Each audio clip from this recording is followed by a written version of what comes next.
Hello and welcome back. I'm Shelf Unit and this is my continuing Let's Play of Planescape Torment.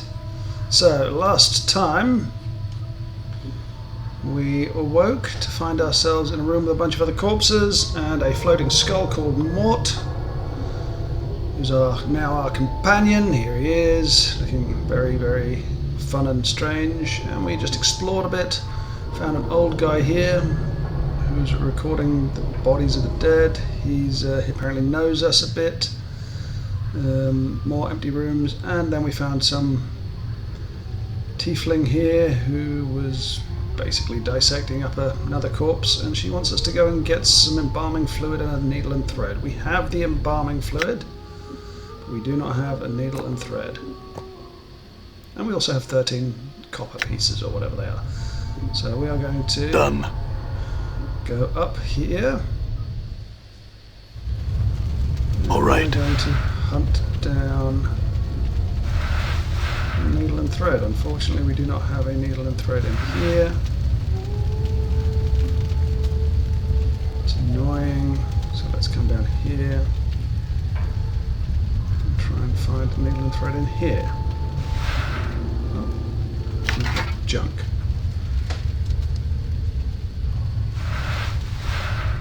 There's a needle and thread. Let's run down and give her the needle and thread and embalming fluid.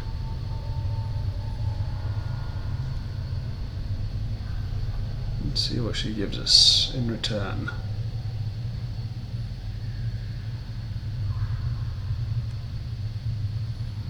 You see Avane. She's still dissecting the corpse's chest with her talons. The rhythm of her talons reminds you of something, but you can't quite recall what. To have to get her attention, she turns to see you and then frowns. Dumb Zumphies. She clacks her talon fingers together impatiently, making a stitching motion with her fingers. Find thread and embalming fluid. Bring here to Ivine. Go, go, go. Give her thread and embalming fluid. Updated my journal. Without missing a beat, Ivine snaps the thread from your hands and hooks it around one of her talons. She then begins sewing up the corpse's chest. She then takes the embalming fluid and begins to apply it layer to the corpse. We'll wait. Within a minute she's finished. She clicks her talons and then turns to face you. To your surprise, she extends her hands and drags her talons along your arms and chest. Keep playing a zombie. Well, looks like you got a new friend, Chief. You two need some time together, or... Keep playing zombie. As she traces your arms and chest, you suddenly notice she seems to be examining your scars. She withdraws her talons, clicks them twice, and then bends forward and examines some of the tattoos on your chest. Right on you. Shivers to that? No respect for zombies. Zombies, not paintings. She sniffs and then pokes one of your scars. This one bad shape. Many scars, no preserves. Her talons suddenly hook into the thread that you brought her, and lightning-like she jabs another talon into the skin near one of your scars. It feels barely more than a pinprick, but it looks like she's about to start stitching you up. Yeah. Updated my journal. Well, we've gained max hit point increase. Sensation is curiously painless as Ivane begins to stitch up your scars. When she's done, she sniffs, she frowns, and then stabs her fingers into the embalming fluid. Within a minute, she's dabbed your body with the fluid, and strangely enough, it makes you feel better. This may be the second time in my life I'm thankful. This may be the second time in my life I'm thankful I don't have a nose. Ivine puts the last touches on your body, gives you another sniff, nods, and then makes a shooing motion with her talons. Done. Go, go. And we are done. And because of her, we have gained... Oh, by the way, we appear to be at fighter level 3. We have gained 21 hit points. We're now 21 hit points. So that may be good. It may not be good, but it's certainly better than what we've got at the moment.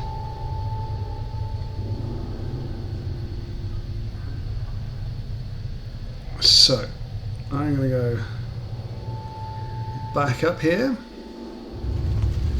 And now we're going to run around here and see if we can find things.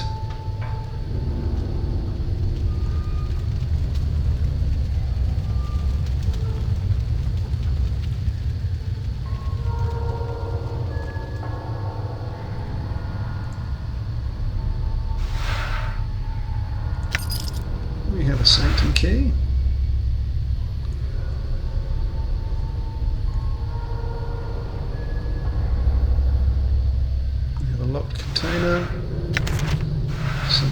else. Pry bar. And I think it's time for us to go back down.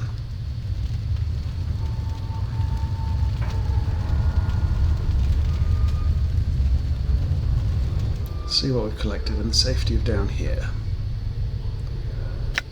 So, a small collection of junk, small springs, broken bolts and cracked gear or two. Looks like someone felt these pieces might be useful one day, but they seem pretty useless to me. But that's fine. Mortuary sanctum keys. Heavy key is a strange infusion of bone and an identifiable blood red metal. Its jagged C-shaped head looks like it's ready to clamp down on whatever holds it. The key is used to open the inner gates in the mortuary. Good. Iron pry bar 1d6 crushing can be used to pry open doors, chests, and even the occasional reluctant ribcage. So we're going to pop that in the quick weapon. And the dustman request on a note written on a scrap of dry parchment. Contact the necromancer responsible for raising contractual worker 42. I know he's examined the skeleton before, but I'm certain the initial rising of the body was warped. The worker still responds to commands, but when it's completed a task, it resumes pacing in the same circular pattern as it did before. Dull, that's our guy there, recently informed me that worker 42 has exhibited that same walking pattern when he was a zombie decades ago. There may be a soul echo in the marrow, or the skeleton's age may have caused the magic animating him to decay. One of the initiates suggested it may be following an order issued by a high-ranking dustman in the past, but I found no records of such an order. Whatever the reason, the behaviour, the matter is to be resolved, or the worker replaced. Lovely job. So now Done. we can Forced it. Open. these locks. So we have an ancient copper earring and more bandages. So I'll just pop these up here.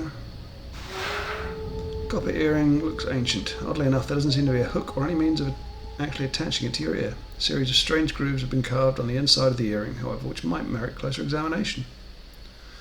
Note, if you're ever capable of examining an object further or performing an action on the object outside of the world screen, a use button will appear for the object on this examine screen.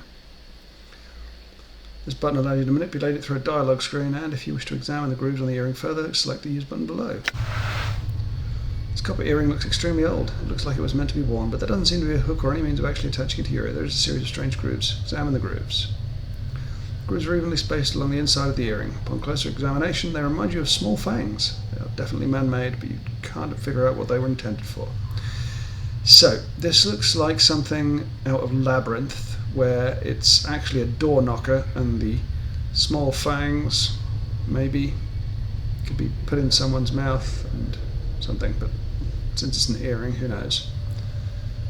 So, we have forced that lock open. We've got other locks to force open upstairs. Now we can possibly, we can enter through these doors here.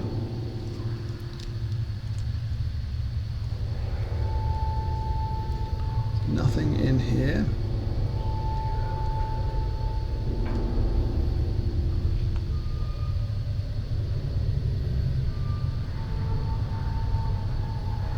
We have now opened this door.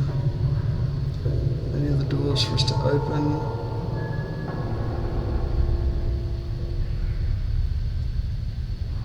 No.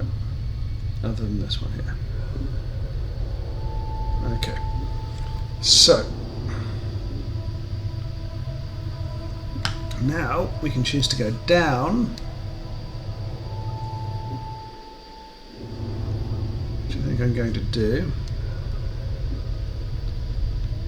Metallic blue tapestries are made of thin chain links. Done. Plaque on this beer is blank.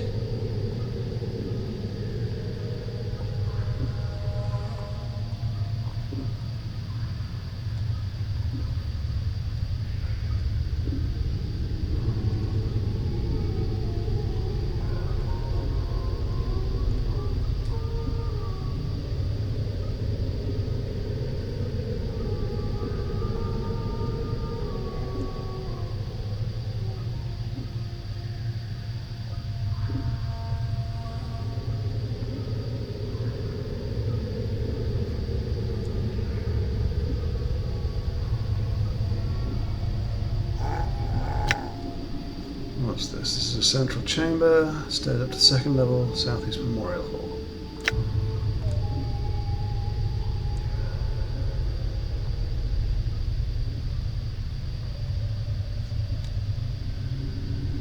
Another rusty covered slab.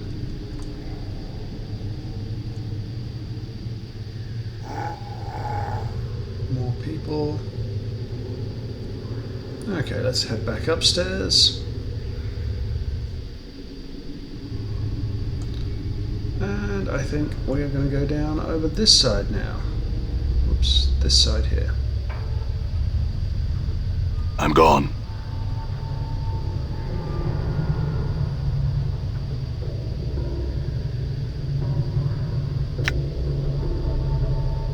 Yep, so we've done everything in this map. We may not have talked to everybody again. Oh, no. Let's get out of there. Let's talk to Dahl again, I think. Done. See if there's anything else he needs from us. Dahl glances up as you approach. So, you have returned. Dahl takes a rasping breath and then breaks into a violent coughing spell. After a moment it subsides and he returns to his raspy breathing. Greetings again, restless one. More questions? Nothing, farewell. Okay, so let's head upstairs this time again and we'll see where we are going. Done. Nothing in there. Hammer. Nothing in there. Okay. What does this hammer do? 1 to 6. Crushing damage. Heavy work hammer. I'm going to give this to Mort.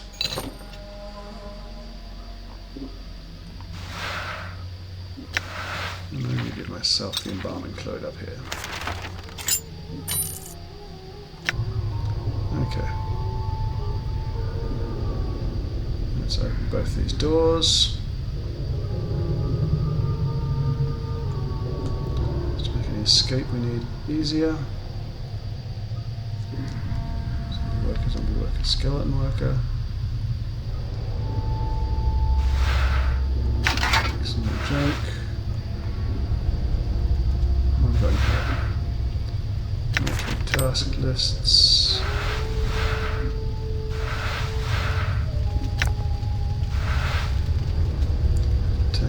Locked. Forced it. None more.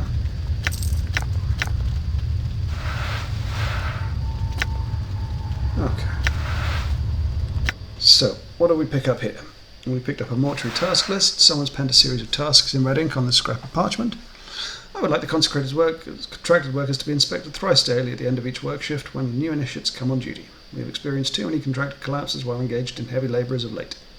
And I fear the embalming enchantments initially used on the corpses may be decaying or may have been warped somehow.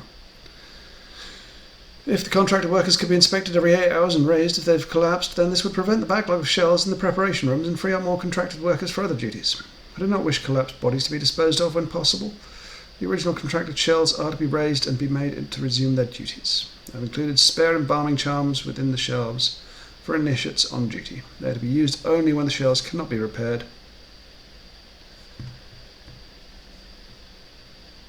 Stitching, bandaging, or applications of embalming fluid.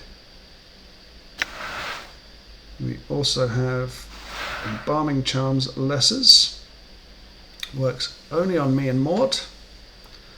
Strange metal bracelet has directions inscribed on the side of it. Judging from the crude text, it appears the bracelet works being held by a living creature while pronouncing a mantra to true death is touched to the forehead of a zombie or skeleton. When this is done, a minor enchantment held within the item spreads through the corpse, strengthening the bones and killing traces of corpse rot or grave mold, helping seal minor tears in the skin. Okay, I get 2 to plus 8 hit points and a temporary bonus of 1 armor class for half an hour. Excellent. So I'll put those up here. This is a clot charm, it heals 9. I'll pop that up there as well. This is a corpse fly charm. So I'll give that to myself as well. And a bone charm. Okay, I'll give this to Mort, and the bandages here to Mort.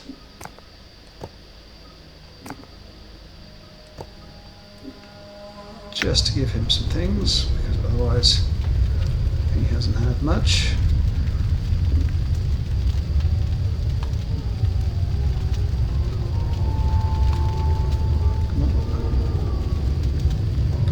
Okay. There we go. And Done. I'm going to send us up again. And we go back up here. And now I want to see how much of this we've done. We've done pretty much all of it. Stairs down, northern storage room, crematorium, stairs down, southern storage room. I think we've pretty much done all of this. I'm gone. Don't know if I've been in there.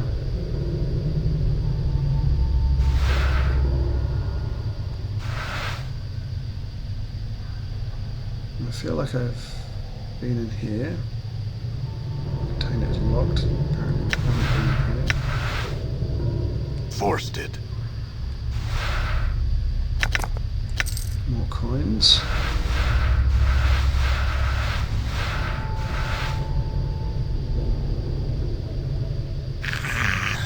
Animated skeleton smells horrible, as if it has been only freshly stripped and prepared. Jaw and major joints are tightly bound with leather straps, and rough smock has been thrown over it. The number 1221 has been chiseled into its forehead.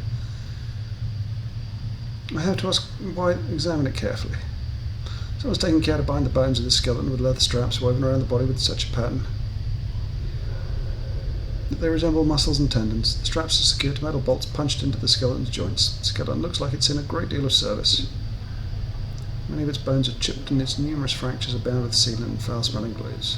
Leave it in peace. I wonder if this greybeard would mind if I borrowed his body. I think he's in a position to object. Mort studies the skeleton for a moment and then shakes his head. Nah, I'd need a fresh one than this, and sent him with a little more dignity. This one's all creaky and fractured. And you're not? Oh, you're a sack full of laughs.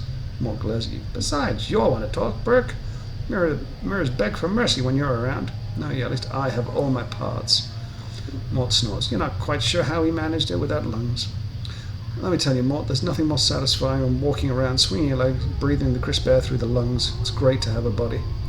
I'll have you know that helping you escape the preparation room has now been added to my growing list of regrets. Mort snorts again. I should have let you rot. Some more, that is. Glad you feel that way. Let's go. 679. Leave the corpse in peace. Psst. See the way she was looking at me? Huh? You see that? The way she was following the curve of my occipital bone? What are you talking about? What, are you blind? She was scouting me out. It was a shameless the way she wanted me. I think you and your imagination need some time away from each other. Yeah, well, yeah, whatever. When you've been dead as long as I have, you know the signals. They may be too subtle for you to pick up on. But that's why I'll be spending my nights with some luscious, recently dead chit while you're standing around going, huh? What's going on? Where's my memories? Whatever, Mort. Let's go.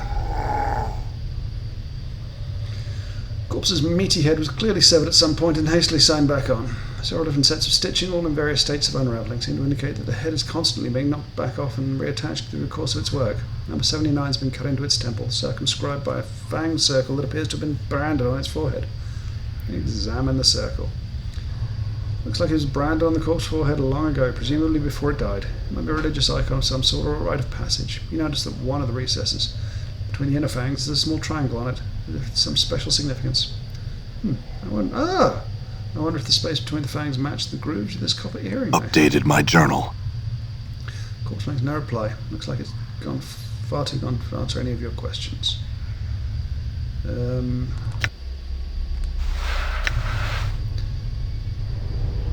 we go.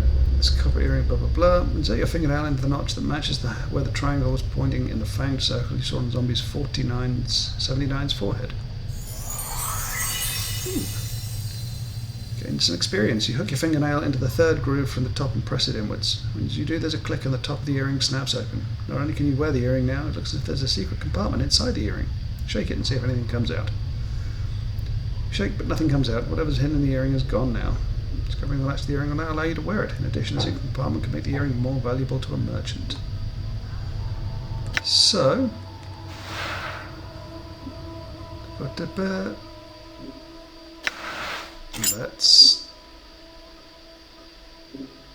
wear it.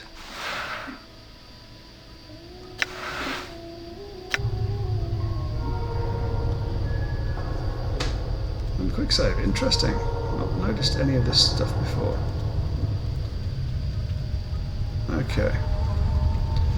Let's go back down and talk. I think we probably need to find the zombie mark numbered 40. Is it 49 or 42? But let's go talk to him again. I'm gone. See when we're there. Okay, and we're here. Let's talk to Dull once more. A few more questions. Nothing farewell. Let's go talk to her again.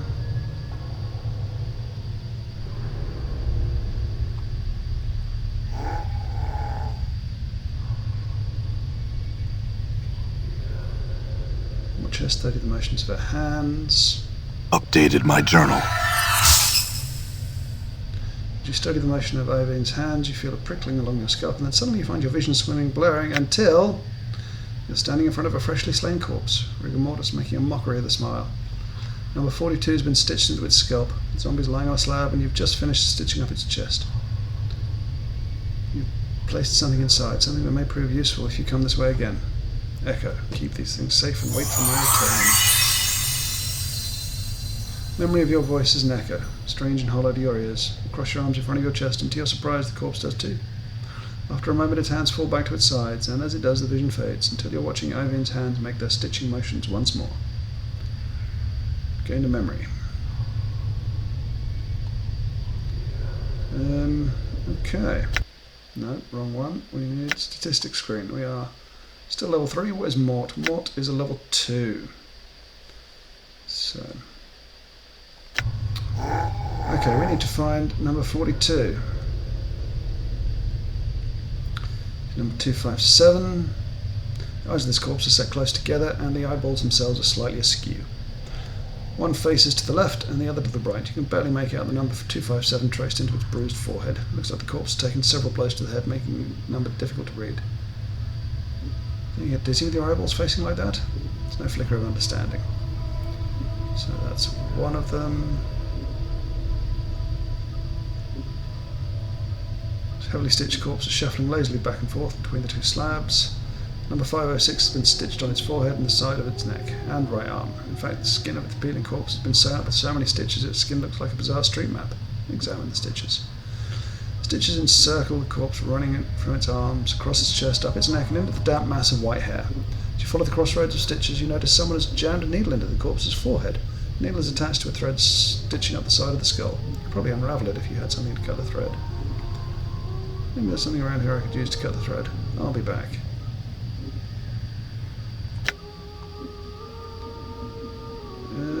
Where did my scalpel go?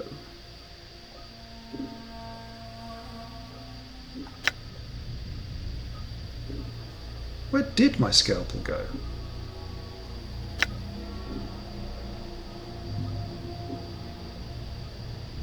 Where did it go? I did have one.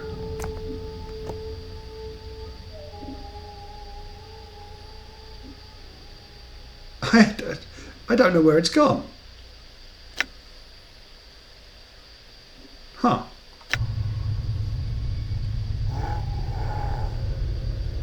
Corpse has 985, has stopped dead in its tracks. Judging from the condition of his left leg, it looks as if some sort of tomb rot or corpse mould has eaten through its knee. The corpse is wobbling unsteadily back and forth, trying to keep its balance. Try and help the corpse balance. You reach out for the corpse's left arm to help it steady, and as you grab its arm, however, the corpse suddenly sways to the right, and you end up tugging the corpse rather than steadying it. Chief, you might know what. There's a crack from the corpse's left leg, and the body falls like a dead tree. It also strikes the stone flagstones and shatters like a rotten melon. Filthy echo gurgling from the cavity. To your surprise, no one seems to have noticed the corpse's collapse. And even stranger, the left leg remains standing where the body was, as if all at attention. After a moment, the leg falls over with a wet thump. As you gaze upon the putrefied remains of the corpse, you notice its left arm still seems intact. It's been snapped from the torso during the fall. It doesn't appear to have been touched by the tomb rot that spread through the rest of the body. Wonder if I can make use of that arm.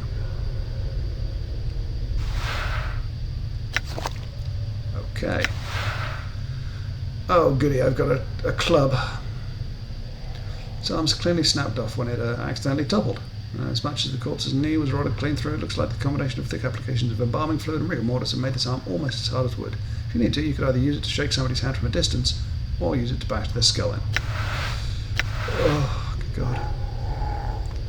Okay. So we've gone through all the zombies in that room.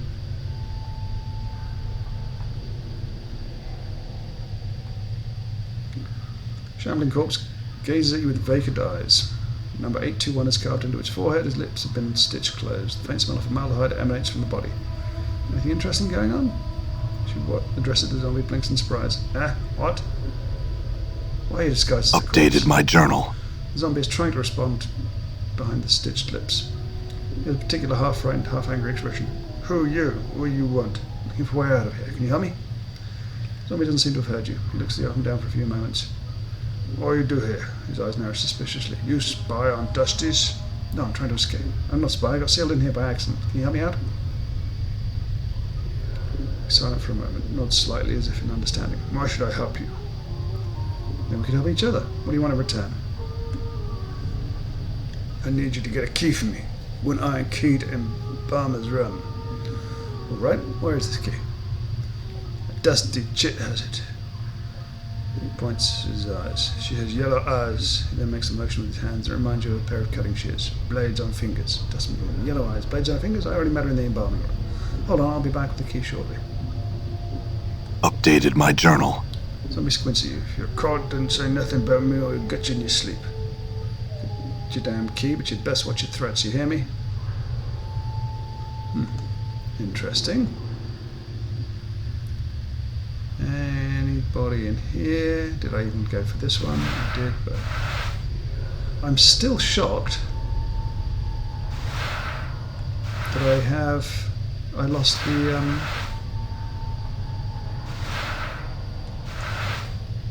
I could have sworn, literally sworn I had a scalpel. I must have lost it somewhere. Or used it. The especially ghastly looking female corpse is missing its ears, nose and lips. In order to sew her jaw closed, whoever prepared her had to draw the skin especially tight around her mouth. You can still see a line of crooked yellow teeth through the open slit that remains. 891 has been carved into the flesh of her brow. So, doing anything later? The corpse continues to stare at you. I could have sworn I had.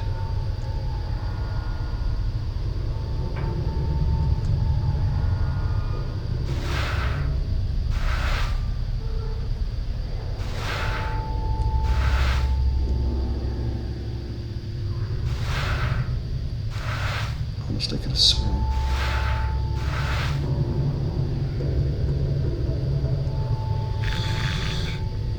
Shambling corpse gazes at you with vacant eyes. Paste against paper thin, almost wispy. It's like someone draped a sheet of cobwebs across her frame. Number 594 has been stitched into her forehead. Charcoal pen. You. The side of this woman's face looks as if it was caved in with a club. Flesh sags and bruised, swollen clumps over her ruined skull. The number 626 has been stitched into the corpse's right cheek, just below the eye. Nasty wound you've got.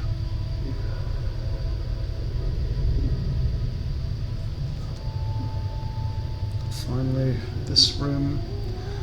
The corpse is lumbering along a triangular path. Once it reaches one of the corners of the triangle, it pauses, then turns and staggers towards the next corner. It's got 965 tattooed on the side of its skull. As you approach, it halts and stares at you. Looks like someone forgot to tell this son to stop walking the rule of threes. What do you mean? These corpses don't have much left in the attic, so they can't do much more than one task at a time. When they're told to do something, they keep doing it till someone tells them to stop. This poor sod probably finished some task and they forgot to tell him. Who gives them the commands?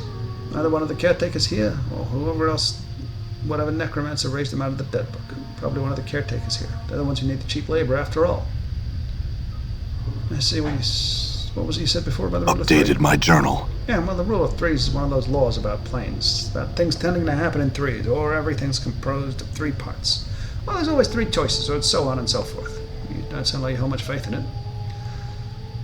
Well, it's a load of wash if you ask me. If you look for a number, any number, then try and attach some great meaning to it, you're going to find plenty of coincidences. Understood. I want to examine the zombie a bit more. Corpse is lumbering along, blah blah blah. It was great talking to you. So why are you walking in a triangle? Corpse stares at you blankly. Okay, let's talk to all of these ones. Corpse is shuffling from slab to slab, bandaging the corpse is lying there. Number 396 is carved into his left temple, and his lips are stitched closed. You notice the corpse is carrying a roll of bandages in its hand, and the bandages look usable. Mind if I borrow those bandages? Corpse continues to stare at you. Snake your hand around and take the roll of bandages from the corpse's hand. The corpse doesn't even seem to notice. It continues going through the motions of the bandaging the bodies.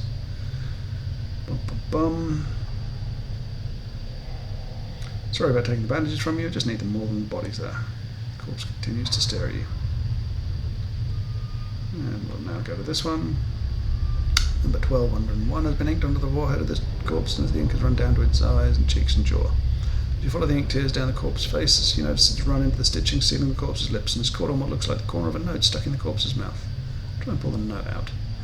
Now it's mingled with the ichor in the zombie's mouth. If you tried to pull the paper out through the cross stitches, it would tear the paper to shreds.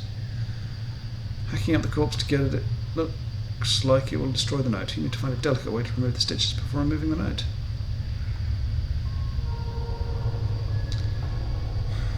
Female corpse is making the rounds from slab to slab in the room. Her hair is knotted in a long braid and looped around her neck like a noose. Someone stands at the number 1096 onto her forehead, and her lips have been stitched closed. Nice braid. Corpse doesn't respond. The smell of formaldehyde emanating from this corpse is particularly strong. It smells like it was applied recently and with good reason. The corpse appears to be in an advanced state of decay. The jaw is missing and some of the flesh has slid off her skull, revealing the number 1072 chiseled into the bone. I think this one's seen better days. The corpse does not respond to you either. The voice or the fact that it has no jaw may have something to do with it. Either that or it simply has nothing to say. Now I could have sworn, as I often do, I had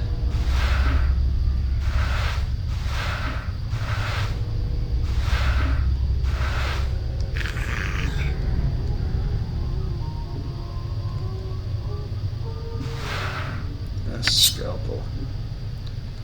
Let's talk to this zombie worker. Walking corpse's numbers 1094 carved into its forehead, mouth and sewn side tightly shut, and the chemical reek of formaldehyde hangs in the overpowering cloud around it. Despite this pallid, sunken features and lifeless milky eyes, it's clear that this was once a handsome young man. The corpse continues to stare at you. Right, so we've got a scalpel now.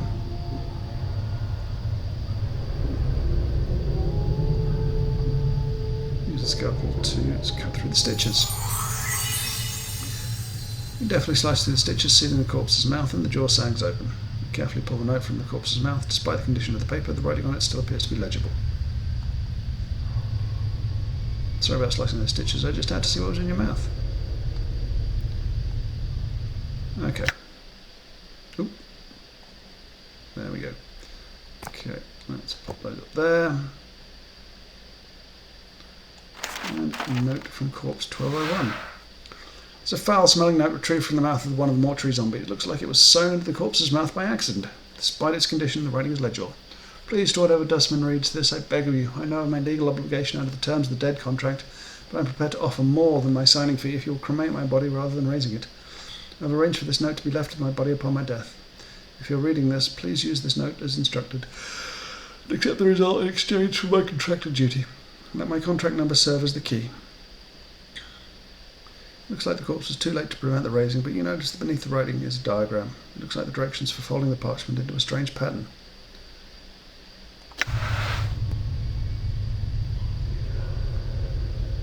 Okay, it looks as if it's instructing you to fold the corners of the note so that their points touch the centre. A series of strange marks on each corner, 1 mark on the upper right, 2 marks on the lower right, 3 on the lower left, and no marks on the upper left.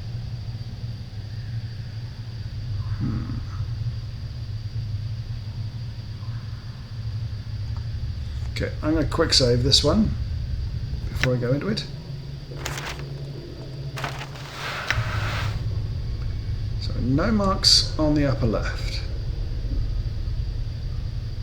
So I'm just going to go upper left first because it does say 1 on the upper right. 1 on the upper right.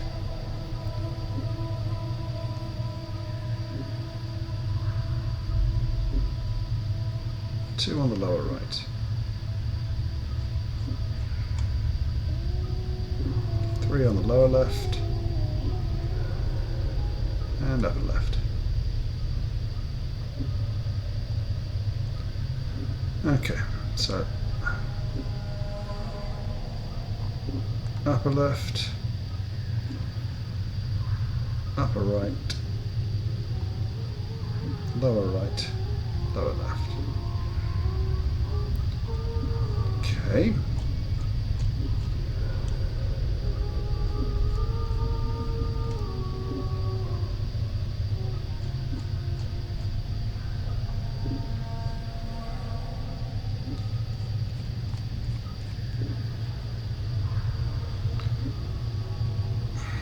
One mark on the upper right, 2 on the lower right.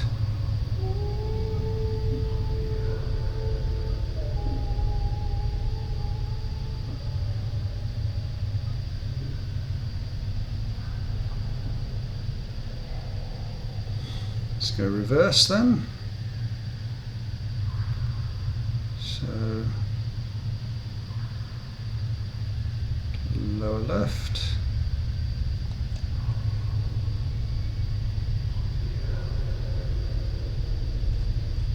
Lower right.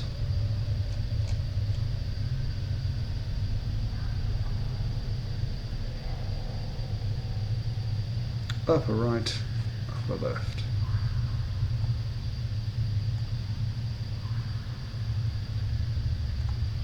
Okay, 1 minute. Okay, so apparently I did do it right, but for some reason it's not registering. So upper right, lower right, upper left,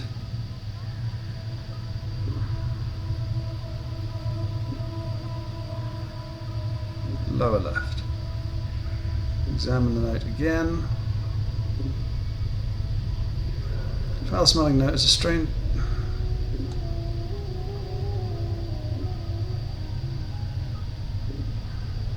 Okay. Let's try again. Upper right, lower right, upper left, upper right. Fold the upper corner back into the centre of the lower left corner. It mirrors the action until all corners touch in the centre. You watch for a moment and the corners of the paper raise up, turning the note into a small four-sided paper pyramid. Pyramid, you peel back the inside of the pyramid and paper disintegrates inside. It's a more triangular-shaped earring, catches the light and gleams brightly. Okay. This is, let's identify. Okay.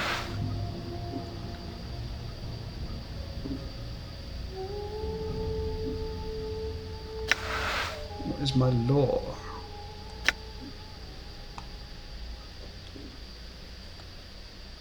I have a fist and edged weapon proficiencies.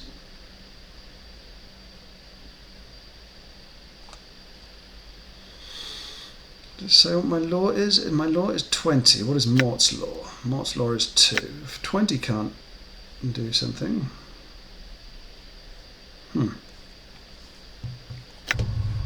Okay, well I'm not going to use that yet.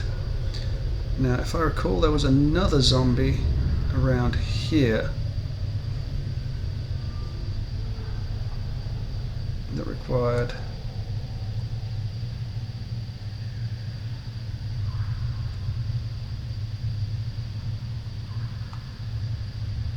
examine the stitches, cut the stitches with the scalpel and pull the needle and thread. Experience 100. You slice the thread neatly with the scalpel, then pluck out the needle and pull the stitches out. As you do, the skin covering the forehead peels back to reveal the corpse's chalk white skull. Whether you're surprised, the number 78 has been chiselled. Seems like you had 2 different designations there, corpse.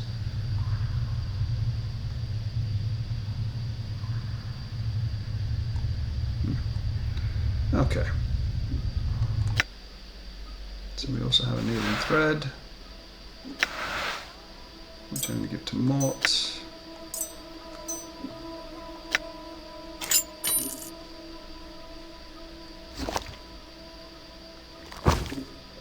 Okay, so